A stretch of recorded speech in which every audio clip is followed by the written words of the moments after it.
better and happier place. Her marriage to Philip Mountbatten, an anglicized member of the deposed Greek royal family, gave a war-weary country something to celebrate. And the children the marriage produced, first Charles and then Anne, secured the future. Elizabeth's coronation in 1953 was the first ever to be televised.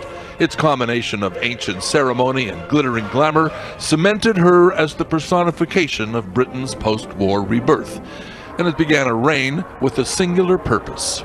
I declare before you all that my whole life, whether it be long or short, shall be devoted to your service. Elizabeth's reign would be the longest ever in a royal bloodline that goes back over 1,000 years.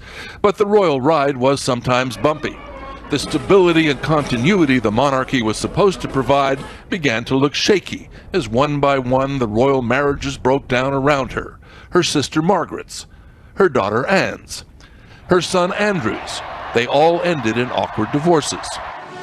None was uglier than the breakup of Prince Charles and Diana Spencer. The long public unraveling of the marriage of the heir to the throne seemed to shake the very foundations of the royal household. When, in the early 1990s, Windsor Castle also went up in flames, the Queen's famous stoicism was tested. 1992 is not a year on which I shall look back with undiluted pleasure.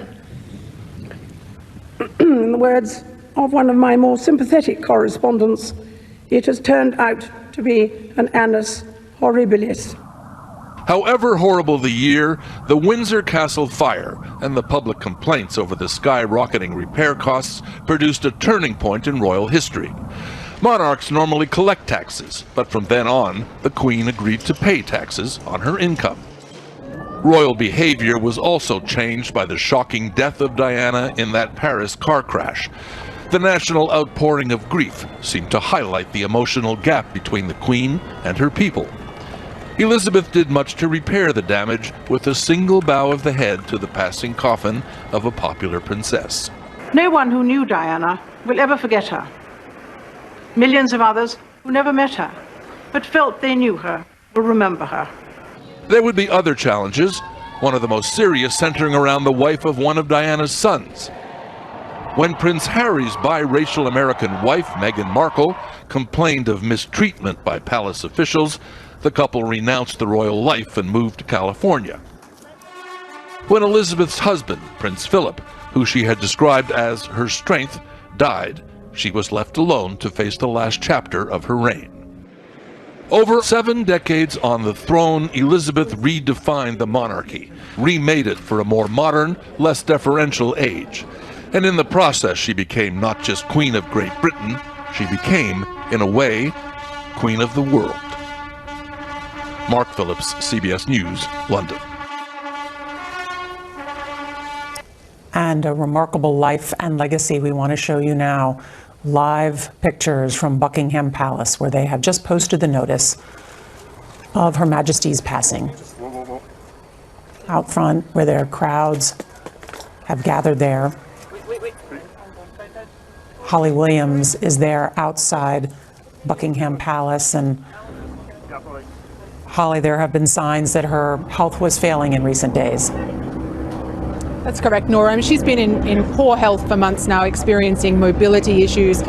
We've frequently seen her using a walking stick. She's missed some very important events because of her health, including some of the events at her Platinum Jubilee, which was celebrated this past summer. And then this week, the UK has a new Prime Minister. The new Prime Minister has to meet the Queen. Typically that happens here in London at Buckingham Palace, but it was unprecedented this time. The new Prime Minister, Liz Truss, travelled around 500 miles to Scotland to meet the Queen. And those, I believe, the final images that we have of the Queen appearing in public, looking very elderly and very frail. I think it's impossible to overstate the extent to which this is the end of an era. She was a tiny woman in physical stature, but she was a giant, a towering figure in this country. She ascended the throne when she was a fresh-faced young mother. She is leaving it a great-grandmother. When she ascended the throne, Winston Churchill was the Prime Minister in this country, and British people were enduring austerity following World War II. It is now a modern multicultural society.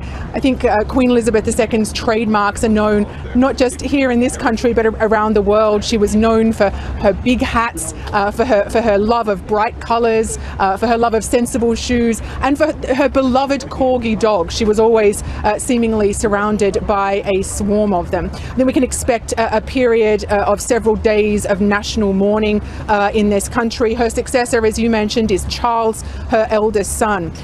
As I said, this really is the end of an era. And to give you an indication of that, for more than 70 years, the national anthem of this country has been God Save the Queen. It will now become God Save the King.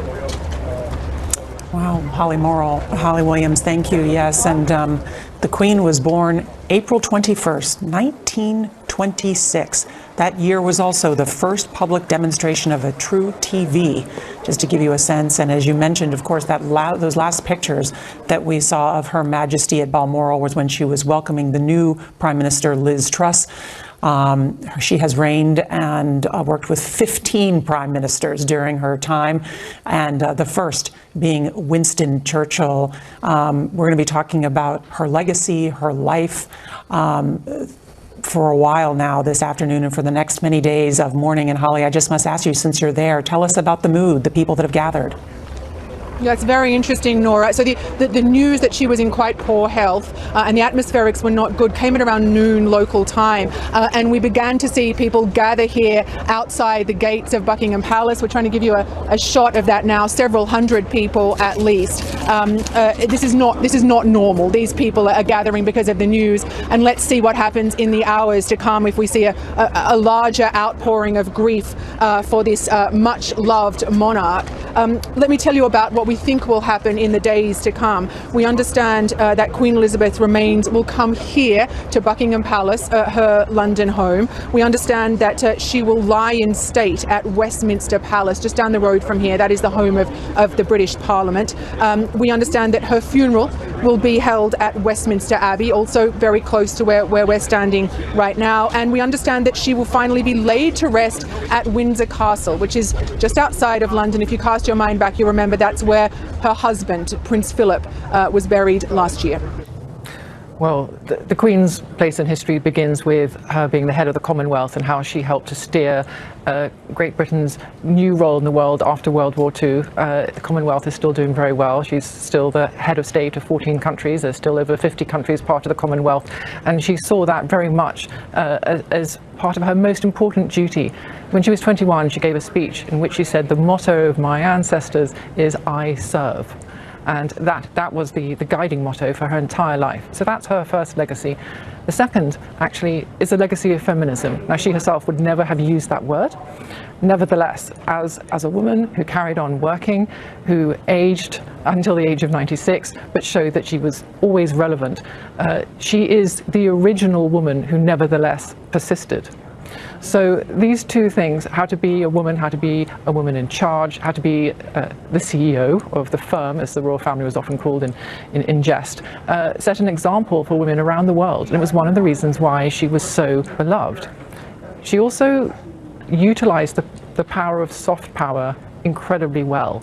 And her legacy for future leaders, as well as the royal family, is how she was able to use her influence in a way that never seemed to be actually using her influence. That was extremely important. The relationship between the US and the UK has never been better, and that is very much part of her legacy. She visited America over 4 times, and each of those royal visits were a roaring success.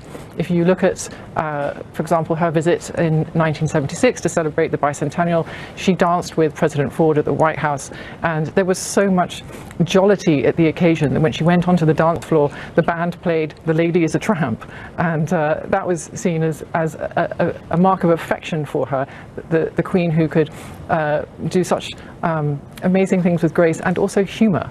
So her relationship with the US, with Americans, has been one of her greatest legacies that she leaves, a relationship that is in robust health between the two countries. And her relationship with the Obama family was in particular very warm, There were 3 visits between them, and each time you could see that the warmth between the two was growing. And so it's an extraordinary thing that a woman who was able to transcend so many generations and carry such the age of wisdom and experience with her was nevertheless able herself to keep on modernizing and changing as the times went on. Royal website announcing the news just about a half an hour ago, in which they noted that she died peacefully at Balmoral this afternoon. And in that statement, it said the King and the Queen Consort will remain there through this evening and will return to London tomorrow,